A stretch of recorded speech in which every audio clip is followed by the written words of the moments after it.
Hello everyone, welcome to my channel competitive learning.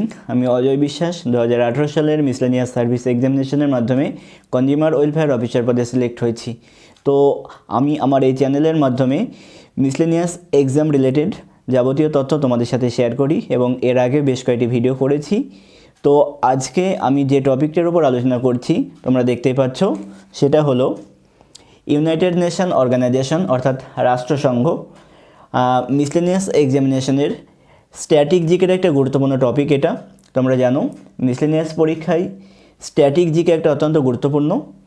তো দেখো, আমি বলেছিলাম যে পিডিএফ আকারে ক্লাস করানো আমার পক্ষে সম্ভব নয়, সেই জন্য আমি বোর্ডে লিখে তোমাদের মতানুসারে আমি ক্লাস করাচ্ছি।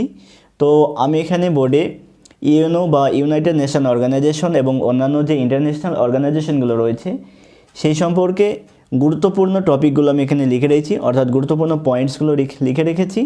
আর আমি তোমাদেরকে বলেছিলাম যে মিসলেনিয়াসের স্ট্যাটিক জিকের জন্য ছায়া প্রকাশনী রেল চ্যালেঞ্জার বইটা ফলো করতে, ঠিক আছে?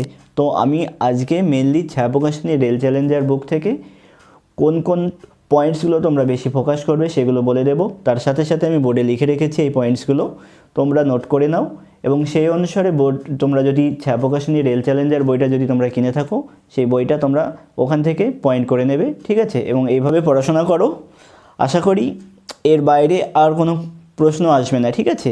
ছায়া প্রকাশনী রেল চ্যালেঞ্জার বইটা যথেষ্ট স্ট্যাটিক জিকের জন্য। তো চলো ভিডিওটি স্টার্ট করা যাক। তো প্রথমে আমরা দেখে নেব ইউনাইটেড নেশন অর্গানাইজেশন অর্থাৎ রাষ্ট্রসংঘ। তো প্রথমে যে টপিকটা অর্থাৎ যে পয়েন্টসটা দেখব সেটা হলো ইউএনের নামকরণ, অর্থাৎ ইউএনের নামকরণটা কে করেছে, ঠিক আছে? এটা তোমরা দেখবে ছায়া প্রকাশনীর বই থেকে।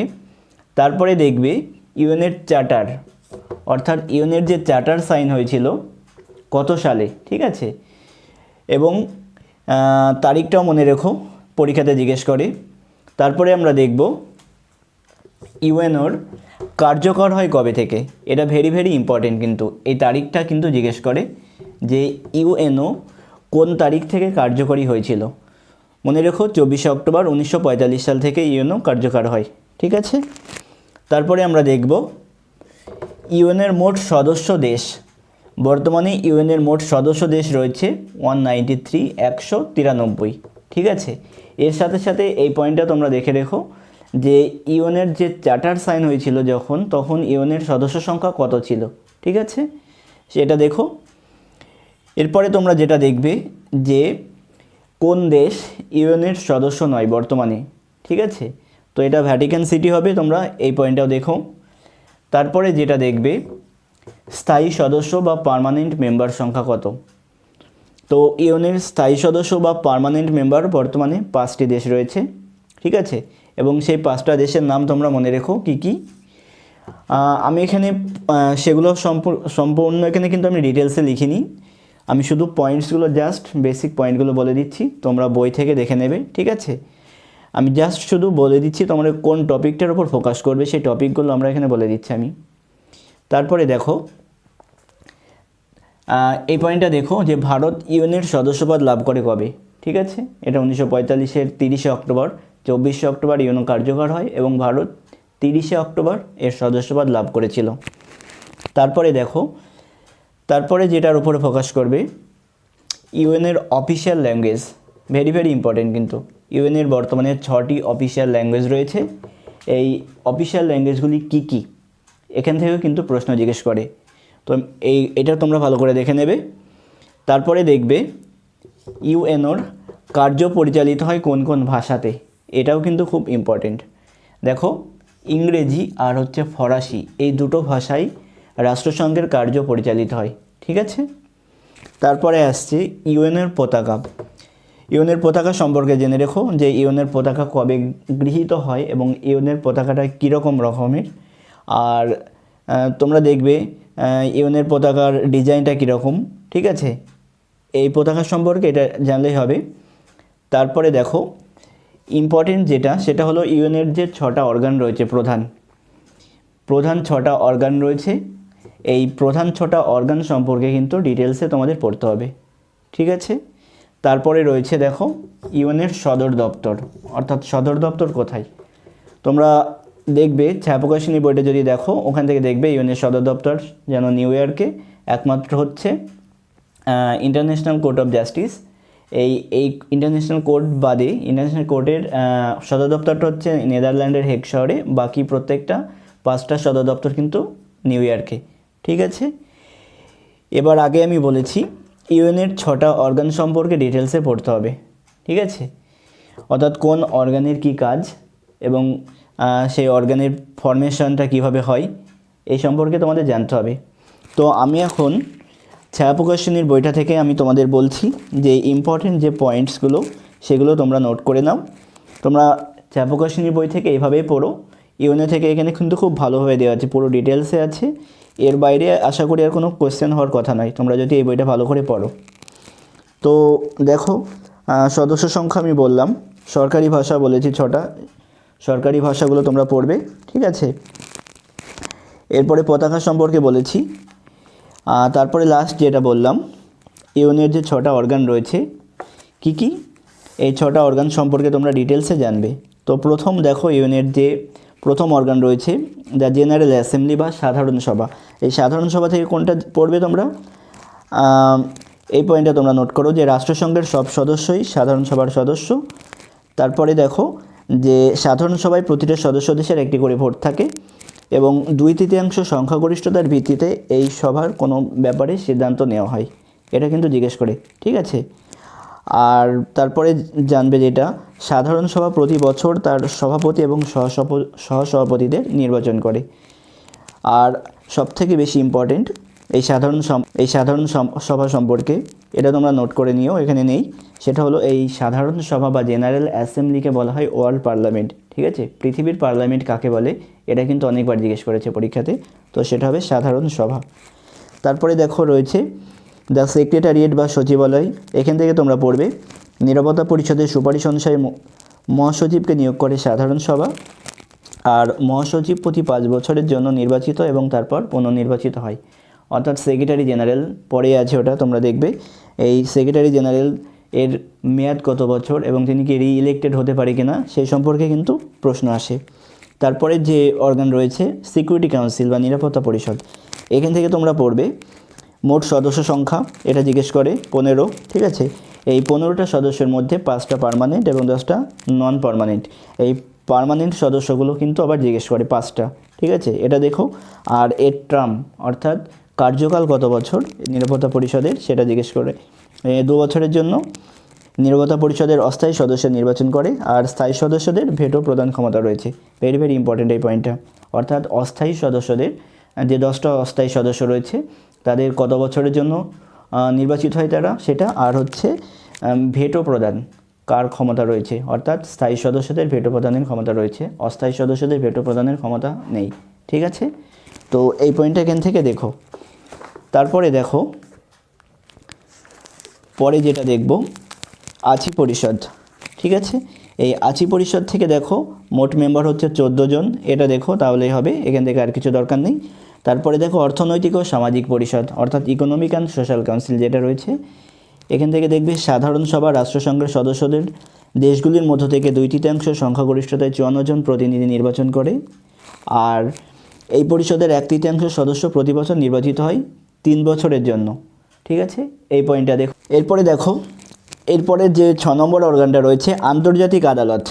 ঠিক আছে, এই আন্তর্জাতিক আদালতটা ভেরি ভেরি ইম্পর্টেন্ট এই 6টা অর্গানের মধ্যে।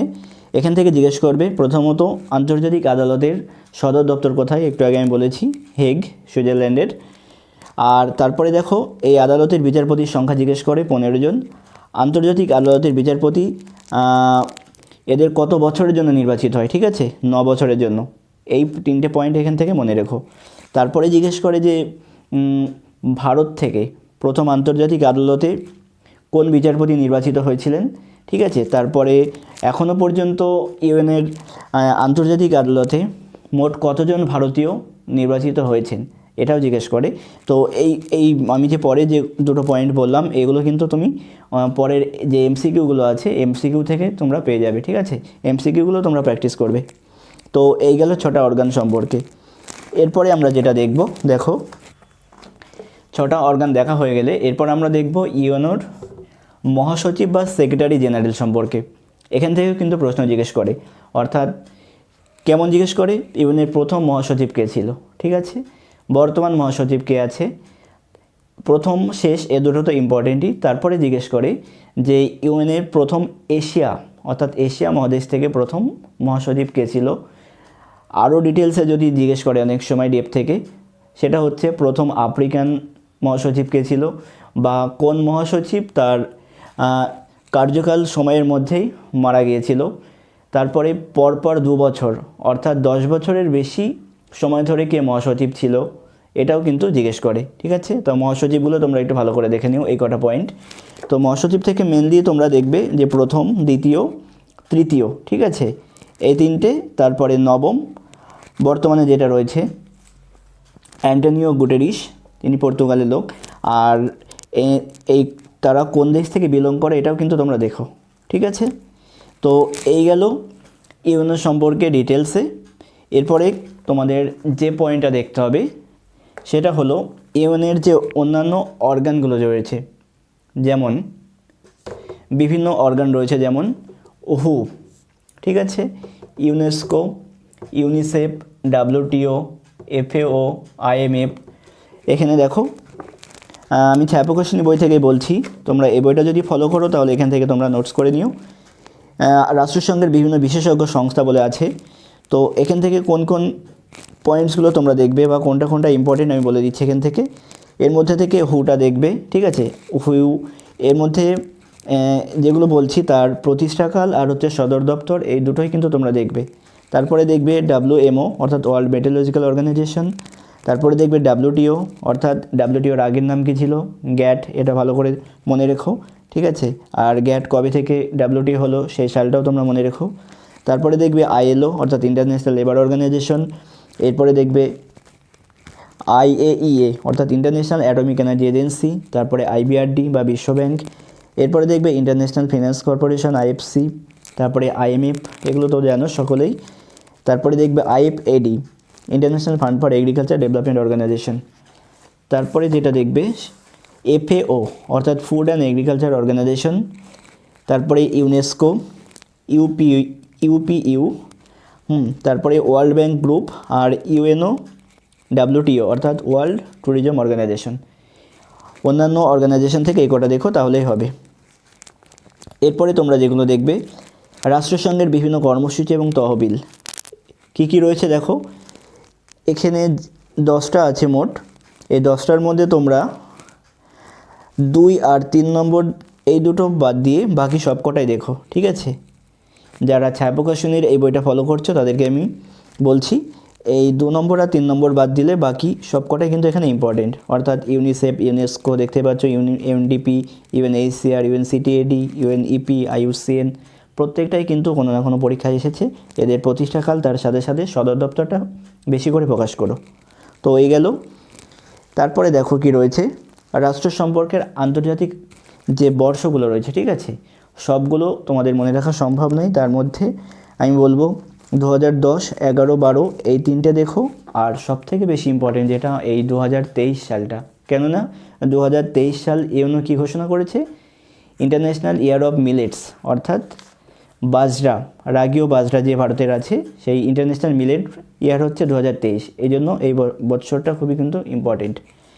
তারপরে দেখো রাষ্ট্রসংঘের আন্তর্জাতিক দিবস রয়েছে বিভিন্ন, ঠিক আছে। তো আন্তর্জাতিক দিবসগুলো সবগুলো ইম্পর্টেন্ট নয়, আমি বলছি যেগুলো সেগুলো তোমরা নোটস করে নাও, এগুলো পড়লেই কিন্তু যথেষ্ট। 4 ফেব্রুয়ারিটা দেখবে ক্যান্সার দিবস, 13 ফেব্রুয়ারিটা দেখবে বেতার দিবস, তারপরে দেখবে 20 ফেব্রুয়ারি সামাজিক ন্যায় বিচার দিবস, 21 ফেব্রুয়ারি দেখবে আন্তর্জাতিক মাতৃভাষা দিবস, 8ই মার্চটা দেখবে, 20 মার্চ, 21 মার্চ, 22, 23, 24 এগুলোটা দেখবে, 7ই এপ্রিলটা দেখবে, 23 এপ্রিলটা দেখবে, 25 এপ্রিল দেখবে, 3 মেটা দেখবে, তারপরে 22 মেটা দেখবে, 31 মেটা দেখবে তামাক বিরোধী দিবস, 1 জুন, 5 জুন, 8 জুন, 12 জুন, এরপর হচ্ছে 20 জুন, 11 জুলাই বিশ্ব জনসংখ্যা দিবস, তারপরে 28 জুলাই হেপাটাইটিস দিবস, 12 আগস্ট আন্তর্জাতিক যুব দিবস। এটা গুলিয়ে ফেলবে না যে ভারতের যে যুব দিবসটা হয় ন্যাশনাল ইউথ ডে যেটা, সেটা হচ্ছে 12 জানুয়ারি আর এটা 12 আগস্ট, ঠিক আছে, ইন্টারন্যাশনালটা। এরপর দেখবে 8 সেপ্টেম্বর, 16 সেপ্টেম্বর অর্থাৎ ওজোন স্তর বা ওজোন স্তর রক্ষা দিবস জিজ্ঞেস করে, ওজোন ডে যেটাকে বলে। 21 সেপ্টেম্বর, 27 সেপ্টেম্বর এগুলো দেখবে। আর 2 October, 5th 9th October, 11th October, 16th অক্টোবরটা অনেকবার জিজ্ঞেস করে, খাদ্য দিবস যেটা ফুড ডে। 24 দিবস একটু আগে বললাম, যেটা হচ্ছে ওয়ার্ল্ড কি এটা ইউএনও দিবস অর্থাৎ রাষ্ট্রসংঘের প্রতিষ্ঠা দিবস এটা। তারপরে 14 নভেম্বর দেখবে, 21 নভেম্বর দেখবে, 1 December, 3 December, 10th December, 11th December, এই করে দেখলেই যথেষ্ট। ঠিক আছে, তারপরে দেখো এরপরে আমি যেগুলো দেখেছি, এতক্ষণ দেখলাম আমরা ইউএনওর বিভিন্ন অর্গান। ঠিক আছে, এরপর আমরা দেখব ইউএনের আন্তর্জাতিক দিবস তো বললাম, অন্যান্য আন্তর্জাতিক সংস্থা সম্পর্কেও আমি বললাম। এরপরে আমরা দেখব যে অন্যান্য যে ইন্টারন্যাশনাল অর্গানাইজেশন বা অন্যান্য যে বিভিন্ন সংস্থা রয়েছে আন্তর্জাতিক সেই সম্পর্কে। এখান থেকে কোনগুলো দেখবে, এই অন্যান্য যে ইন্টারন্যাশনাল অর্গানগুলো রয়েছে সেখান থেকে তার প্রতিষ্ঠা সাল এবং তার সদর দপ্তর অনেক সময় মেম্বার কান্ট্রিটা জিজ্ঞেস করে। ঠিক আছে, তো প্রতিষ্ঠা সাল আর সদর দপ্তর এইগুলো বেশি করে ফোকাস করবে। তো দেখো এখান থেকে আমি বলে দিচ্ছি কোনগুলো দেখবে। অ্যাপেক, এটা ভেরি ইম্পর্টেন্ট।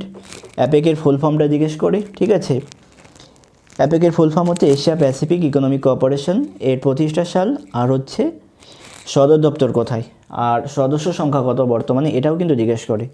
তারপরে দেখো এডিবি, এশিয়ান ডেভেলপমেন্ট ব্যাংক, এর হেডকোয়ার্টার কোথায়, ফুল ফর্ম কী, প্রতিষ্ঠা সাল কত জিজ্ঞেস করে। তারপরে ASEAN, association of south east Asian nation, এর হেডকোয়ার্টার কোথায়। ঠিক আছে, একইভাবে এটার ফুল ফর্ম। তারপরে দেখবে ইন্টারপোলের হেডকোয়ার্টার ফুল ফর্ম জিজ্ঞেস করবে। তারপরে দেখো ICRC অর্থাৎ ইন্টারন্যাশনাল, ICRCর ফুল ফর্ম হচ্ছে রেড ক্রস, যেটা তোমরা জানো, international committee of red cross, এটার প্রতিষ্ঠা সাল আর হচ্ছে হেডকোয়ার্টার জিজ্ঞেস করে। তারপরে আছে NAM অর্থাৎ নন অ্যালাইন মুভমেন্ট, এটারও প্রতিষ্ঠা সাল আর হেডকোয়ার্টার। তারপরে ভেরি ইম্পর্টেন্ট হচ্ছে ইউরোপিয়ান ইউনিয়ন, এর প্রতিষ্ঠা সাল, ইউরোপিয়ান ইউনিয়নের মোট মেম্বার সংখ্যা, ইউরোপিয়ান ইউনিয়নের কারেন্সিকে কী বলা হয়, ইউরো। ঠিক আছে, এগুলো তোমরা দেখবে। তারপরে ন্যাটো, এটাও খুব ইম্পর্টেন্ট, ন্যাটোর ফুল ফর্ম, ন্যাটোর হেডকোয়ার্টার কোথায়, কবে প্রতিষ্ঠা হয়েছিল আর বর্তমান মেম্বার সংখ্যা কত। ঠিক আছে, তারপরে দেখবে ওপেক, ফুল ফর্ম কি, organization of petroleum exporting country, মোট মেম্বার সংখ্যা কত ওপেকের আর মোট সদস্য সংখ্যা কত। ঠিক আছে, তারপরে হেডকোয়ার্টার কোথায় আছে এটা জিজ্ঞেস করে। OIC, organization of Islamic cooperation. ঠিক আছে, AI অর্থাৎ অ্যামনেস্টি ইন্টারন্যাশনাল, এটারও হেডকোয়ার্টার ফুল ফর্ম। তারপরে AU, আফ্রিকান ইউনিয়ন। ঠিক আছে, তারপরে WWF, world wildlife fund, এর প্রতিষ্ঠা সাল, তারপরে হেডকোয়ার্টার। এরপরে দেখবে OECD, এরপরে হচ্ছে সার্ক, ভেরি ইম্পর্টেন্ট সার্কটা, সার্কের ফুল ফর্ম, হেডকোয়ার্টার, কবে প্রতিষ্ঠা হয়েছিল, মোট মেম্বার সংখ্যা কত, এটা জিজ্ঞেস করে। IDB, আইডিবির ফুল ফর্মটা তোমরা দেখবে। তারপরে দেখবে G20টা ভেরি ইম্পর্টেন্ট, কেননা G20 এবছরই ভারতে G20 মিটিং হলো। ঠিক আছে, আর তো G20 সম্পর্কে এটা কারেন্ট অ্যাফেয়ার্স থেকেও আসতে পারে, তো কারেন্ট অ্যাফেয়ার্সের ডিটেলসে তোমরা G20 সম্পর্কে দেখো। তারপরে দ্য কমনওয়েলথ, আরেকটা জিনিস এখানে আমি ভুলে গেছি লিখতে, সেটা হলো বিমস্টেক সম্পর্কে তোমরা দেখো,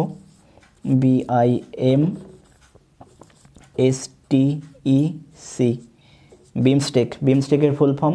এবছরই হয়তো WBCS প্রিলিমস 2023 এসেছিল যে এর সদর দপ্তর কোথায়, সদর দপ্তর, হেডকোয়ার্টার আর হচ্ছে প্রতিষ্ঠা সাল, এগুলোই সাধারণত জিজ্ঞেস করে। তো অন্যান্য ইন্টারন্যাশনাল অর্গানগুলির মধ্যে এগুলি ভেরি ইম্পর্টেন্ট। তো এইগুলো যদি তোমরা কমপ্লিট করতে পারো, আশা করি এর বাইরে পরীক্ষাতে আর আসবে না। তোমরা এই যারা ছায়া প্রকাশনীর বইটা ফলো করছো, আমি যে পয়েন্টসগুলো বললাম এই পয়েন্টসগুলো শুধু দেখো এবং এইগুলোই বারবার প্র্যাকটিস করো, এখান থেকে তোমরা কোশ্চেন পাবে, এর বাইরে আর কোশ্চেন হওয়ার কথা নয়। তো আজকের ভিডিওটা এই পর্যন্তই। ভিডিওটি ভালো লাগলে অবশ্যই চ্যানেলটি লাইক করো, কমেন্ট করো এবং সাবস্ক্রাইব করো। নেক্সট ভিডিওতে আর একটা গুরুত্বপূর্ণ টপিক নিয়ে আমি তোমাদের সাথে আলোচনা করব। Thank you.